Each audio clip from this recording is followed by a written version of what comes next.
tàng của xưa vậy.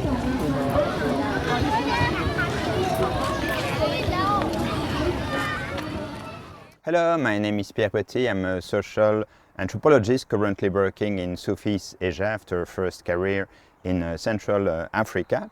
And I'm mostly working in Laos among Thai ethnic minorities and other islanders as well in the border between Vietnam and Laos.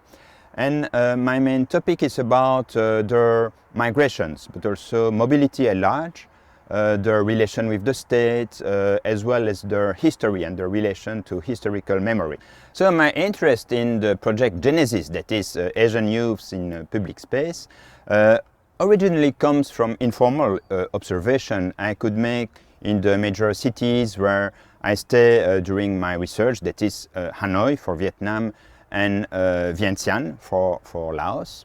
For example, in Hanoi, which is a very busy city, and the homeland of Vietnam, by the way. At sunset, the young people gather together because the sidewalks are transformed into informal restaurants, and they just have beer, they chat, they enjoy, they have fun, and of course they flirt also.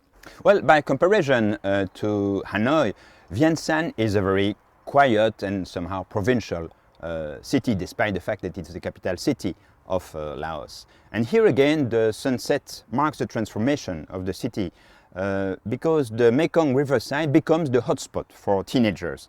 They gather in groups from 5 to 10. They practice trendy sports like biking or roller skating. They display fashionable clothes. They flirt together, they try to smoke, for example, and this is very close to the tourists who visit this place.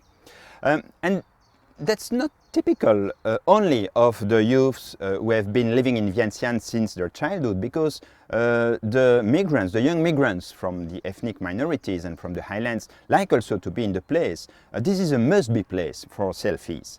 They like to take selfies and then to post them on Facebook just to display how involved they are in city life. So as a senior researcher, I've been involved as the promoter of doctoral research carried out by 3 colleagues working in different countries, by the way. Clémentine, who was working in Laos, Min, who's working in Vietnam, and also Edward, who is working in Thailand. And you can see their video on this website. I also triggered a book project with my colleague Vanessa Franqueville and Lisa Richo. It's now published in the journal Civilization, a Belgian journal of anthropology. And the title is Public Spaces in Socialist East Asia, Interaction, Performativity, and Citizenship. So we have addressed the topic of public space in general, not only in connection to the youth. So this special issue is focused on the 3 communist countries of the region. They share an authoritarian regime where the people are strictly controlled by the state, by its agents, and by the mass organizations. But now, since a few decades, the revolutionary policies of the early days have been bracketed. The countries have opened to market economy and to tourism. They have opened the borders also, which brought many changes, including changes in youth culture.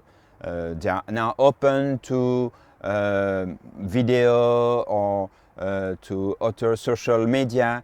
They have access to Western music, or also Japan and Korean music by the same token. And of course now they are more and more open to social media. So there are a lot of changes going on in those countries, and this has influences on public space. So this special issue explores how public spaces and practices that take place in them have been impacted by those changes. And we have a broad range of questions like what is the influence of tourism? How about the UNESCOization of those places? How about urban planning? How about the new forms of entertainment in those places? And many other similar questions. Well, for this special issue, I have also co-authored an article with Rosalie Stolz from the University of Berlin. We are both working among ethnic minorities in Laos, but different ethnic minorities. And we took on the challenge of testing how the concept of public space could be applied in rural settings. For example, how about the use of this concept when we want to describe the places where the people used to gather together traditionally? And does it fit also, for example, with the places where ceremonies are taking on? We argue that the inclusion of those village societies into the modern space is linked to a kind of fragmentation of the village space. More precisely, the appearance of new subcategories of space, many of which are related to the state. And this is the case of the village communal hall, of the school, of the achievement boards of the village, but also of the public sonic space created by the use of loudspeaker controlled by the village authorities. So now the project has come to an end, but the journey goes on. And I would like to investigate in the future some issues related to the present trends in the rural context of Laos. The first one is the diffusion of the social media, and especially Facebook, which is extremely popular among young people, but also adults in the highlands. And second, I would say the percolation of the concept of heritage among rural societies, because this concept of heritage has now percolated to every layer of the Lao society.